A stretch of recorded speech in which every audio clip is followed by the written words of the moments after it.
I want to share with you real quickly 3 ways to accelerate this asking phase. There's ask, believe, receive. Okay, so let's look at asking for just a little bit longer.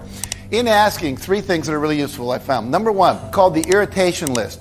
Walk through your home, your business, your apartment, your condo, anything you're in charge of, and make a list of all the things that aren't exactly the way you want it. There's never a stapler by the Xerox machine. Someone always leaves that cabinet open. My kid never picks up after himself. Those pictures are always slanted. They never stay straight. The screen door slams. There's a hole in the window. You know, whatever it is, write it down. And then go back, and here's the key part. Remember, in law of attraction, we always focus on what you want, not what you don't want. So what you want to focus on is the opposite of your irritation list. And then take a day, hire a person or bring a friend over, and go through the list and get as many done as you can. You know, all the easy ones. Build some momentum.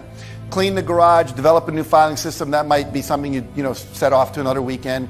And we say all the big ones that are really big, do 1 a quarter. Every 3 months, solve one of those. Now you're getting rid of all the stuff in your life. And why is this so important? We're talking mostly about being wealthy, having great relationships, great health, world peace, ending hunger, and you're talking about the screen door. When you don't fix the screen door, you settle. And when you settle consistently, you develop a habit of settling for what you don't want.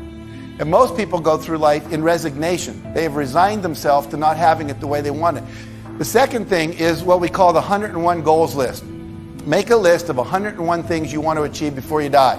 We know that one of the things about high achievers is they all have goals. Only 10% of Americans set goals every year. 10%. We also know the same 3 to 10% control 90% of the resources of the world. So literally, without goals, you're directionless. You will be used. See, people without goals get used by other people who have them. People that don't have goals work for people who do. And so you want to be someone who picks up and gets clear about what you want. Make a list, 101 goals. I want to go to Paris. I want to, skydive. I want to bungee cord jump. I want to play the guitar. I want to learn to juggle. I want to learn 2 magic tricks for the kids. I want to go to the Olympics in Beijing. Whatever it is, make the list. And you'll see there's a lot of stuff under there that you've kind of put down that you want. And you can have anything you want. The last thing with this is what we call the vision exercise. And there are 7 categories to the vision exercise. Number 1 has to do with finance. So we're saying to you, we're going to look at 7 areas of your life for total abundance. So what do you want financially? How much money do you want to earn? How much profit do you want in your business? What do you want your retirement fund to hold when you retire? What are your goals? And a lot of people don't even have them. The average American retires with $25,000 net worth. That's sad. That is really sad.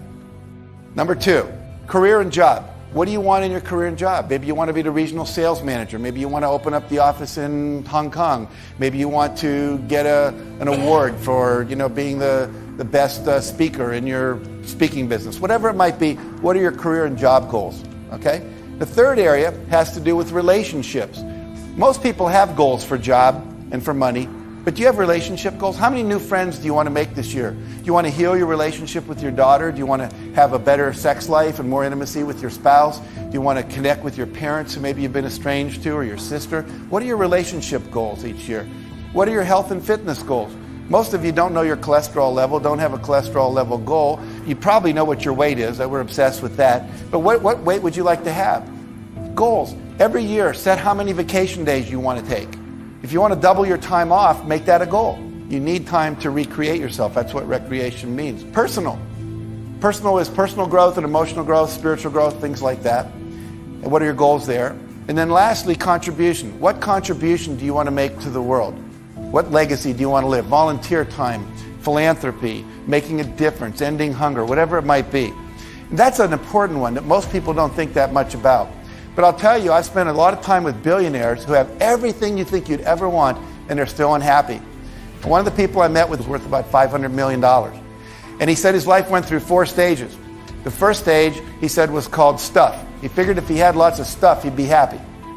He had lots of stuff, cars, boats, planes, wasn't happy. He said, I guess I'd need better stuff. A better plane, a better house, a better whatever. Still wasn't happy. And he said, maybe I've got the wrong stuff. If I own a football team, maybe that would make me happy. Still wasn't happy. And then he went into the 4th phase of his life unexpectedly. A friend asked him to come with him to give out some wheelchairs to kids who'd lost their legs and landmines and stuff in Bosnia and Croatia. So he flies over, and they're putting kids in wheelchairs. And one of the kids in one of his visits, he put him in a wheelchair, 11-year-old boy, And he turned away, and the kid wouldn't let go of his leg. And he turned back, and through an interpreter, the boy said, "Don't leave yet." He said, "I want to memorize your face." He says, "Because when we meet again in heaven, I want to be able to say thank you one more time." And he said, that was the first time in my life I felt pure joy. See, and the pure joy comes from giving. Giving that which you think you want to receive. And then it comes back, we always hear the word multiplied. And it truly does.